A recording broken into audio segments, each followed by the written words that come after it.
রাসূল করিম সাল্লাল্লাহু আলাইহি ওয়াসাল্লাম একদিন তার একজন সাহাবী, যে সাহাবীর নাম ছিল সুলাইমান রাদিয়াল্লাহু তাআলা আনহু। সুলাইমান রাদিয়াল্লাহু তাআলা আনহুকে আল্লাহর পয়গম্বর জিজ্ঞাসা করলেন, সুলাইমান, তুমি কি জানো আজকের এই দিনকে জুমার দিন কেন বলা হয়? সুলাইমান রাদিয়াল্লাহু তাআলা আনহু বললেন, ইয়া রাসূলুল্লাহ, এ বিষয়ে তো আমার জানা নাই, আপনি বলুন ইয়া রাসূলুল্লাহ, এই দিনকে কেন জুমার দিন বলা হয়, আমরা কি জানতে পারি? আল্লাহ রাসূল সাল্লাল্লাহু আলাইহি ওয়াসাল্লাম বললেন, যেদিন সর্বপ্রথম আদম আলাইহিস সালামকে তৈরি করা হয়, অর্থাৎ তার বডিটাকে যখন বানানো হয়, তখন আল্লাহ তাআলা ফেরেশতাদেরকে বললেন পৃথিবীর বিভিন্ন জায়গা থেকে বিভিন্ন রকমের মাটিকে একত্র করার জন্য। ফেরেশতারা যেই দিন বিভিন্ন জায়গা থেকে বিভিন্ন মাটিকে একত্র করেছিলেন আদম আলাইহিস সালামকে বানানোর জন্য, সেই দিনটা ছিল জুমার দিন। যেহেতু বিভিন্ন রকমের মাটিকে একত্র জমা করেছিল, এই জমা করার কারণে এই দিনকে আল্লাহ পাক রব্বুল আলামিন জুমার দিন হিসাবে ঘোষণা করলেন। সুবহানাল্লাহ বলেন। অন্য আরেকটি riwayতের ভিতরে পাওয়া যায় যে আল্লাহ পাক রব্বুল আলামিন আদম আর হাওয়া আলাইহিস সালাম তারা জান্নাতের ভিতরে বসবাস করতেছিলেন। বসবাসরত অবস্থায় সর্বপ্রথম আদম এবং হাওয়া আলাইহিস সালামের সাথে মিলন হয়েছিল যেই দিন, সেই দিনটা হলো জুমার দিন। অন্য আরেকটি riwayতের ভিতরে পাওয়া যায় আদম আলাইহিস সালাম এবং হাওয়া আলাইহিস সালাম জান্নাত থেকে বের হয়ে যখন দুনিয়াতে আসলেন, আল্লাহ তাআলা দুইজনকে দুই এলাকায় বিক্ষিপ্ত অবস্থায় দুনিয়াতে পাঠিয়ে দিলেন। দীর্ঘদিন কান্নাকাটি করার পরে 300 থেকে 350 বছর পরে আল্লাহ পাক রব্বুল আলামিন আবারও আদম এবং হাওয়া আলাইহিস সালামকে একত্র করে দিলেন। এই যেই দিন দুইজনে একত্র হয়েছিলেন বিক্ষিপ্ত থাকার পরে, ওই দিনটা ছিল জুমার দিন। সুবহানাল্লাহ।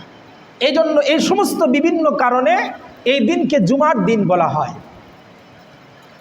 জুমার দিনে আল্লাহ পাক রব্বুল আলামিন আমাদেরকে বিশেষ বিশেষ কিছু কাজের হুকুম করেছেন।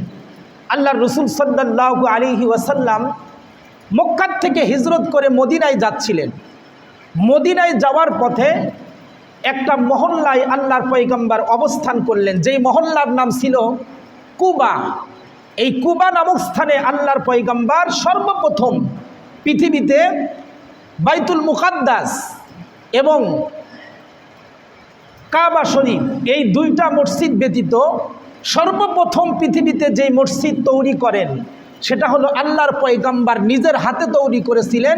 সেটা মক্কা থেকে হিজরত করে যখন মদিনায় যাচ্ছিলেন, মদিনায় যাওয়ার পথে কুবা নামক স্থানে যে আল্লাহর পয়গম্বর অবস্থান করলেন, সেখানে আল্লাহর পয়গম্বর মসজিদ তৈরি করার জন্য নিজের হাতে একটা পাথর রাখলেন।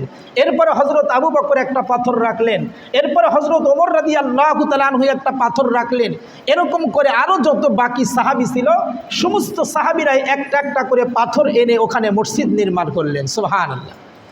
এজন্য যারা হজ করতে যায়, যারা দেখেছে এখনো পর্যন্ত মদিনায় এই কুবা নামক স্থানে এখনো মসজিদটি রয়েছে। অনেক মানুষ সেই আল্লাহর পয়গম্বরের নিজের হাতে তৈরি করা মসজিদ তারা দেখতে পায়। সুবহানাল্লাহ। এখনো সেই মসজিদ রয়ে গেছে। সেখানে আল্লাহর পয়গম্বর কিছুদিন অবস্থান করলেন। অবস্থান করার পরে আল্লাহর পয়গম্বর সেখান থেকে মদিনার মূল শহরে প্রবেশ করলেন। মদিনার মূল শহরে যখন প্রবেশ করলেন, আল্লাহর পয়গম্বর সেখানে যাওয়ার পরে আরেকটা গ্রামের ভিতরে প্রবেশ করলেন, যেই গ্রামের নাম ছিল বনি সালেম। এই বনি সালেম নামক মহল্লার ভিতরে যাওয়ার পরে ওখানে আল্লাহর রাসূল অবস্থান করলেন। তখন জুমার নামাজের ওয়াক্ত হয়ে গেল। আল্লাহর পয়গম্বর সেখানে সর্বপ্রথম জুমার নামাজ আদায় করছেন। সুবহানাল্লাহ জোরে বলেন। তবে ওই সময় জুমার নামাজের আজান ছিল একটা, যেই আজানটা শুধু খুতবার আগে দেওয়া হতো। কিন্তু এখন জুমার নামাজের আজান কয়টা? দুইটা। সর্বপ্রথম একটা মাইক দিয়ে প্রথম আজান যেটা দেওয়া হয়, এরপরে আরেক আজান দেওয়া হয় খুতবার আগে। এই খুতবার আগের আজানটাই ওই সময় ছিল। দ্বিতীয় আজানটা হযরত ওসমান রাদিয়াল্লাহু তাআলা আনহুর যুগে চালু হয়েছে। কেন চালু হয়েছে? আল্লাহ পাক রব্বুল আলামিন এই জুমার দিন সম্পর্কে দুটি আয়াত নাজিল করছেন সূরা জুমার ভিতরে। আল্লাহ পাক রব্বুল আলামিন বলেন, ইয়া আইয়ুহাল্লাযীনা আমানু ইযা নুদিয়া লিস-সালাতি মিন ইয়াউমিল জুমআহ ফাসআউ ইলা যিকরিল্লাহি ওয়া দারুল বাই' যালিকুম খায়রুল লাকুম ইন কুনতুম তা'লামুন। আল্লাহ পাক রব্বুল আলামিন বলেন, যখন তোমাদের জন্য জুমার নামাজের আজান দেওয়া হয়, জুমার নামাজের জন্য যখন তোমাদেরকে ডাকা হয়, তখন তোমরা দুনিয়ার সমস্ত কাজকর্মকে বন্ধ করে দাও। আর আল্লাহ তাআলা এই আয়াতের ভিতরে ডাইরেক্ট বলেন, তোমরা বেচা কেনাকে বন্ধ করে দাও। আল্লাহ পাক রব্বুল আলামিন বললেন, যখন তোমাদেরকে জুমার নামাজের জন্য ডাকা হয়, অর্থাৎ আজান দেওয়া হয়, এই আজান কোন আজান? এটা তাফসীরের কিতাবের ভিতরে মুফাসসিরগণ লিখেছেন, ওসমান রাদিয়াল্লাহু তাআলা আনহুর যুগে যেই আজানটা চালু হয়েছিল সর্বপ্রথম, আমরা যেটা মাইকে আজান দেই, ওই আজানের কথা আল্লাহ তাআলা বলেন যে সর্বপ্রথম যখন জুমার নামাজের জন্য আজান দেওয়া হয়, তোমাদেরকে ডাকা হয়, তখন তোমরা বেচা কেনাকে বন্ধ করে দাও। কোরআনের ভাষায় বিক্রি করার কথা আল্লাহ তাআলা বন্ধ করার কথা বলছেন, কেনার কথা এখানে বলা হয় নাই। কিন্তু আয়াতের তরজমার ভিতরে যারা তরজমা করেছেন মুহাক্কিক আলেমগণ, তারা লিখেছেন বেচা কেনা দুটোটাই। কিন্তু আয়াতের শাব্দিক অর্থ হয় তোমরা বিক্রয়কে বন্ধ করে দাও। ক্রয়ের কথা কেন বললেন না? তার কারণ হলো, কোনো মানুষ যদি দোকান বন্ধ রাখে তাহলে খরিদ্দার এমনি যাওয়া বন্ধ হবে। কথা বলেন ঠিক কিনা?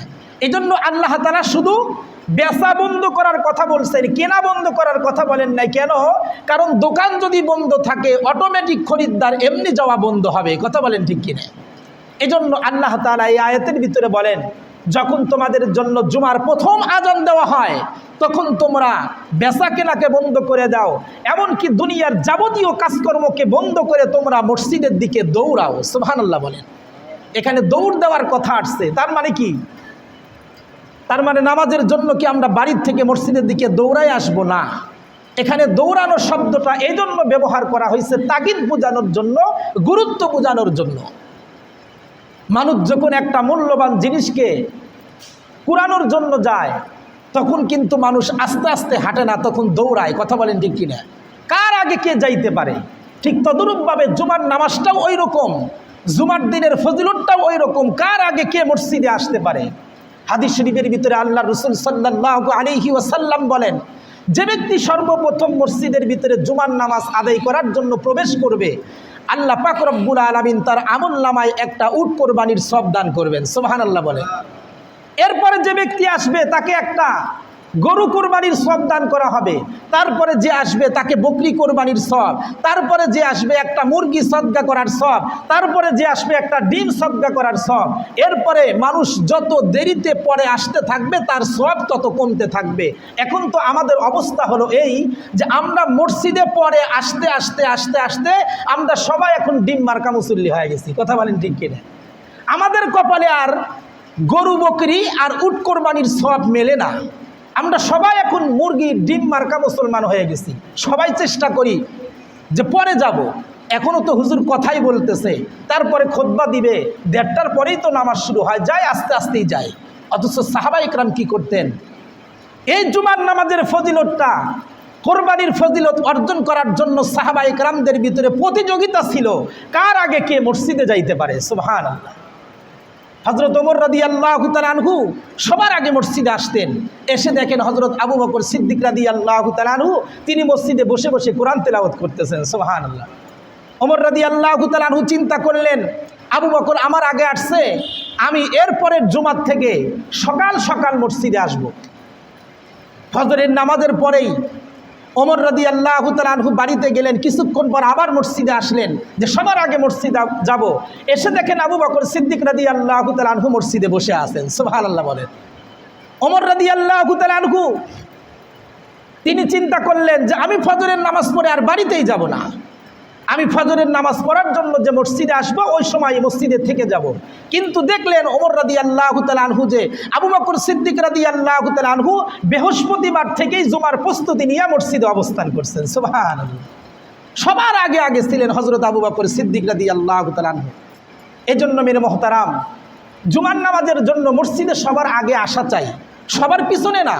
হাদিস শরীফের ভিতরে আল্লাহর রাসূল বলেন, জুমার যখন আজান হয়ে যায় তখন দুইজন ফেরেশতা মসজিদের দরজার দুই পাশে দাঁড়ায়া যায়। সর্বপ্রথম যেই ব্যক্তি মসজিদের ভিতরে প্রবেশ করেন, আল্লাহ পাক রব্বুল আলামিনের নিযুক্ত ফেরেশতাগুলো তাদের লিস্টের ভিতরে সেই ব্যক্তির নাম সর্বপ্রথম লিখে নেন।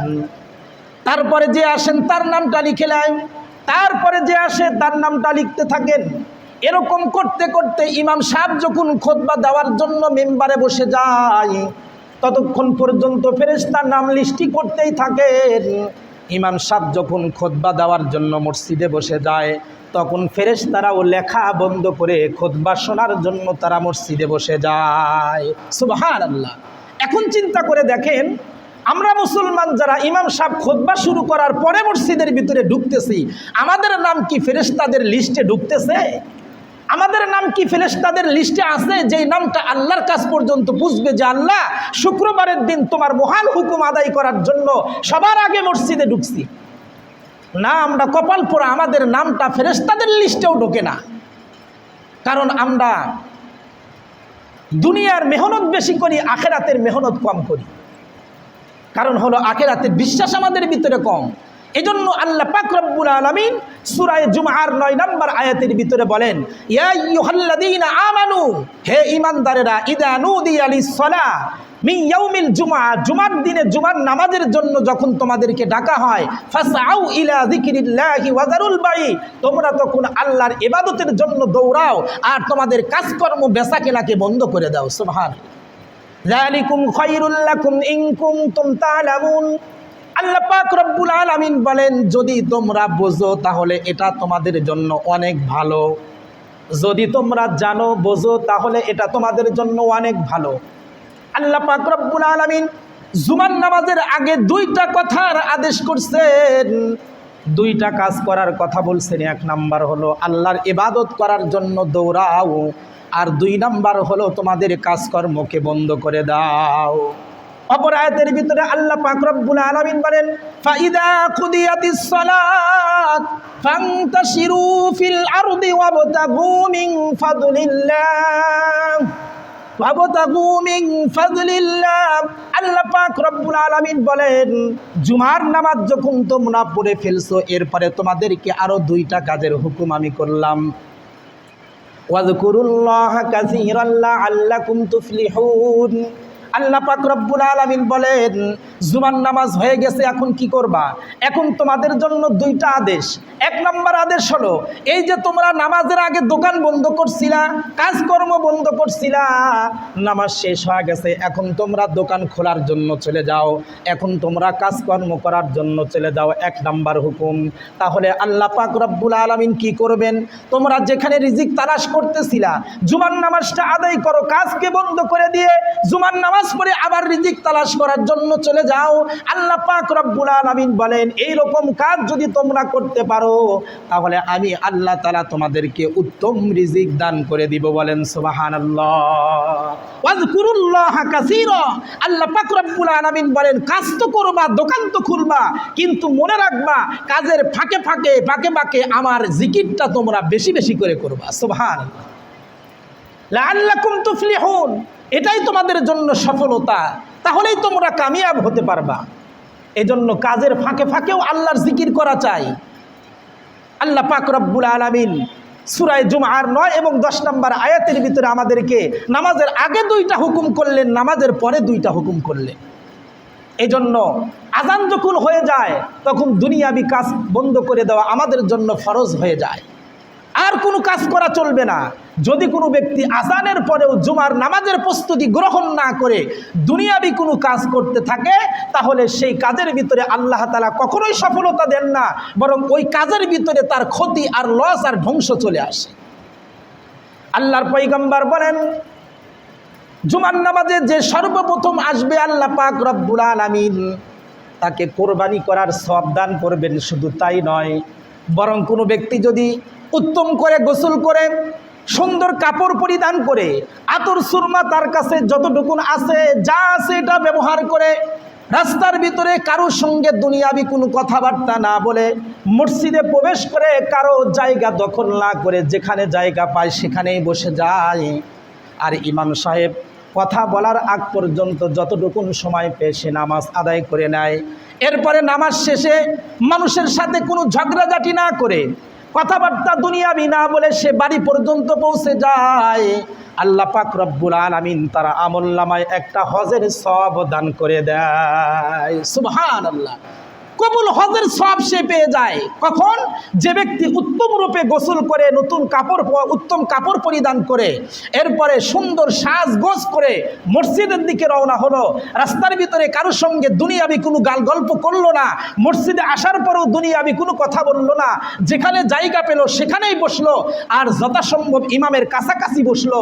এরপরে ইমাম মেম্বারে ওঠার আগ পর্যন্ত সে যতটুকুন সময় পায়, যত রাকাত নামাজ পড়ার সুযোগ পায় সে পড়ে নিল। এরপরে নামাজ শেষে ইমাম সাহেব যখন মোনাজাত শেষ করে এরপরে সুন্নাত নফল যা আছে এটা শেষ করে নিরাপদে আবার দুনিয়াবি কথাবার্তা না বলে কারোর সাথে ঝগড়াঝাটি না করে বাড়িতে চলে যায়। আল্লাহ তাআলা তার আমলনামায় কবুল হজের সওয়াব দান করে দেয়। সুবহানাল্লাহ। এই জন্য মসজিদে সবার আগে আসা, ইমাম সাহেবের কাছাকাছি বসা আর সামনের কাতারটা পূরণ করে বসা। মনে রাখবেন, যে ব্যক্তি ইমামের যত কাছাকাছি বসবে আল্লাহ পাকের রহমত সে তত বেশি পাবে। সুবহানাল্লাহ জোরে বলে। আর আমরা তো খালি পিছনের কাতার তালাশ করি আর কানি কোনা খুঁজি যে আমি ওই কানিতে বসবো, ইমামের কাছে বসবো না। কেন? ইমাম সাহেব কি আপনার সবক নিবে নাকি? আপনাকে কোনো সওয়াল করবে নাকি যে আপনি ভয় পাইতেছেন যদি না বলতে পারি তাহলে লাঞ্ছিত হব, বঞ্চিত হব?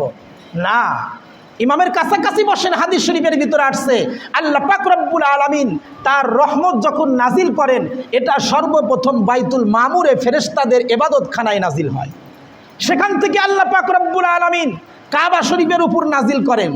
কাবা শরীফ থেকে আল্লাহ পাক রব্বুল আলামিন পৃথিবীর প্রত্যেকটা মসজিদে বন্টন করে দেয় আর সেই রহমতটা সর্বপ্রথম ইমামের উপর নাজিল হয়। সুবহানাল্লাহ।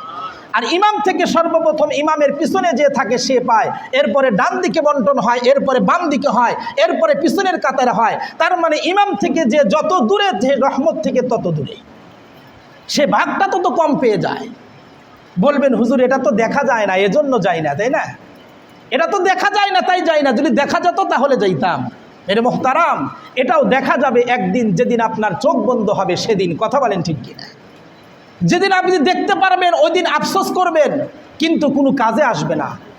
এজন্য হাদিস শরীফের ভিতরে পাওয়া যায় আল্লাহর পয়গম্বরের একজন সাহাবী ছিল যার নাম ছিল আরাব বিন মালিক রাদিয়াল্লাহু তাআলা আনহু। তিনি দোকানদারি করতেন।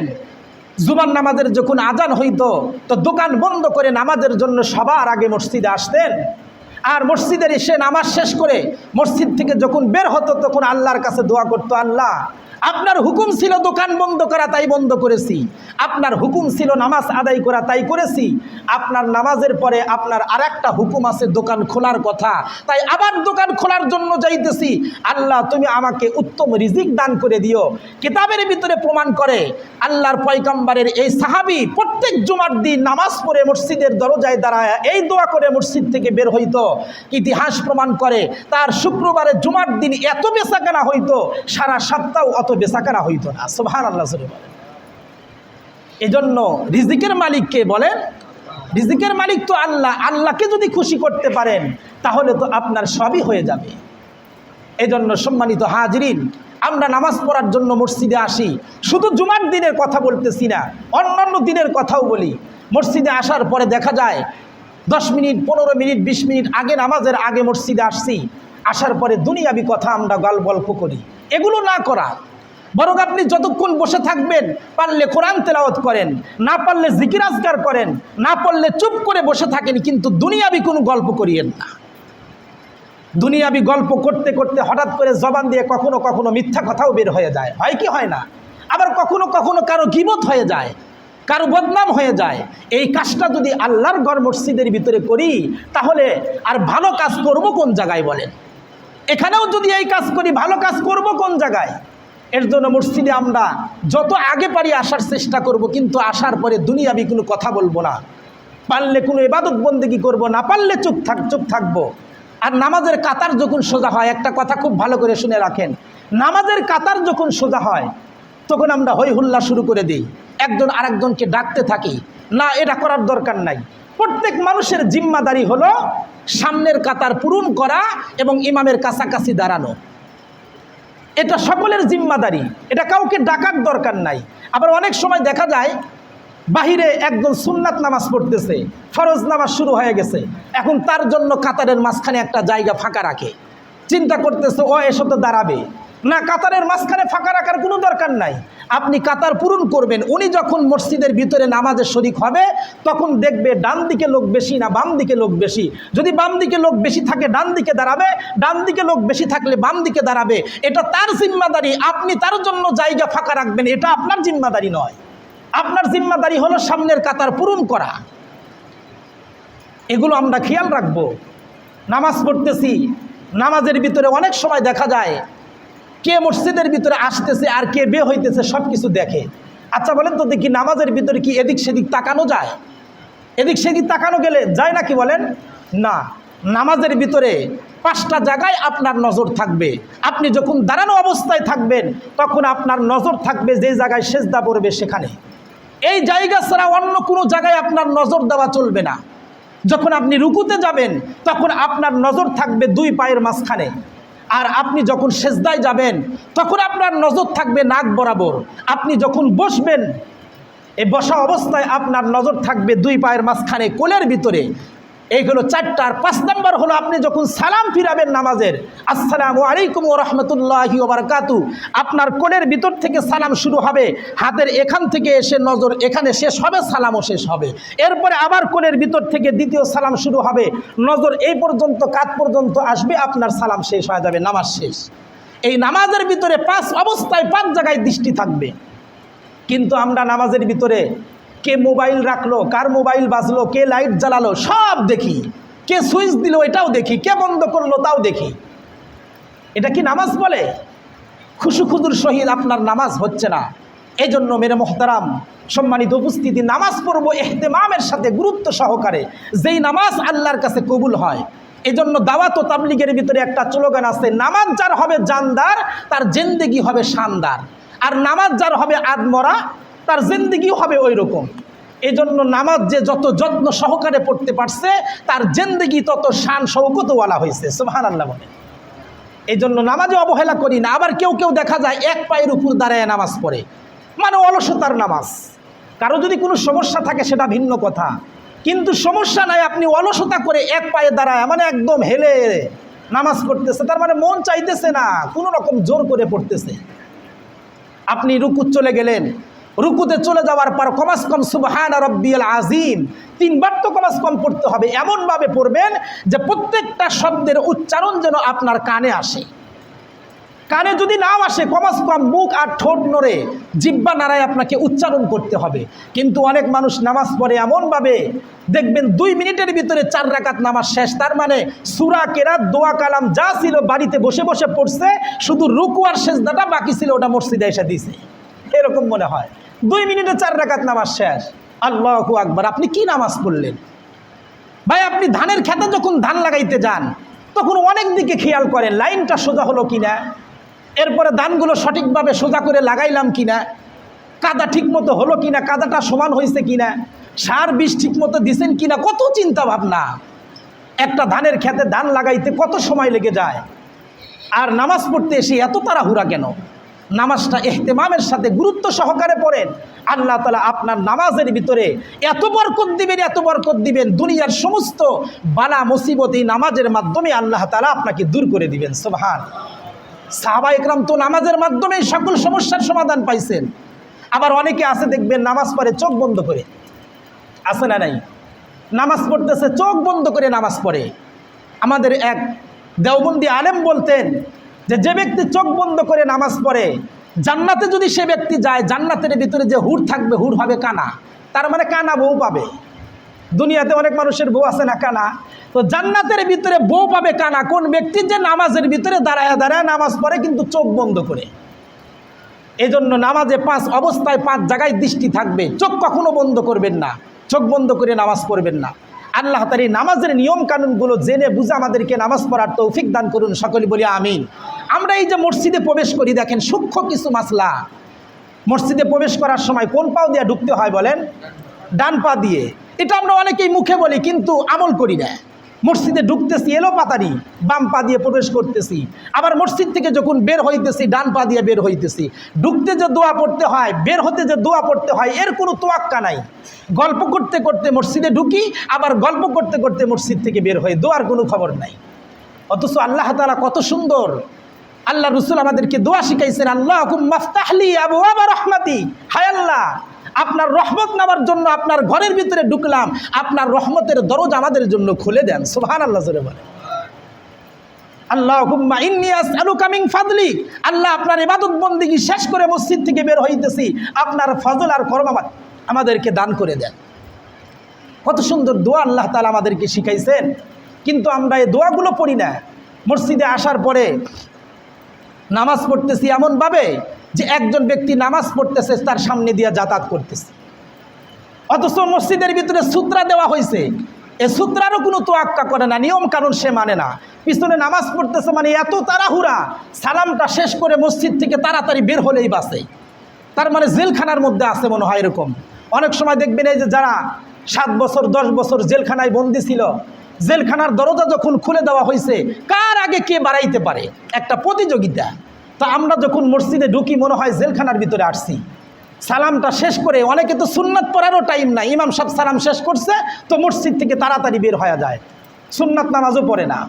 আবার অনেকে সুন্নাত পড়ে কিন্তু পিছনে কে নামাজ পড়তেছে এটা দেখার দরকার নাই, সামনে দিয়ে চলে যায়। অথচ আল্লাহ রসুল বলেন, নামাজিদের সামনে দিয়ে অতিক্রম করা কত বড় গুনাহ, এটা যদি কেউ জানতো তাহলে 100 বছর অপেক্ষা করতে হলেও সে করতো, কিন্তু নামাজিদের সামনে দিয়ে যাইতো না। সুবহানাল্লাহ জোরে বলে। এত জঘন্যতম গুনাহ, কিন্তু আমরা এটাকে গুনাহই মনে করি না।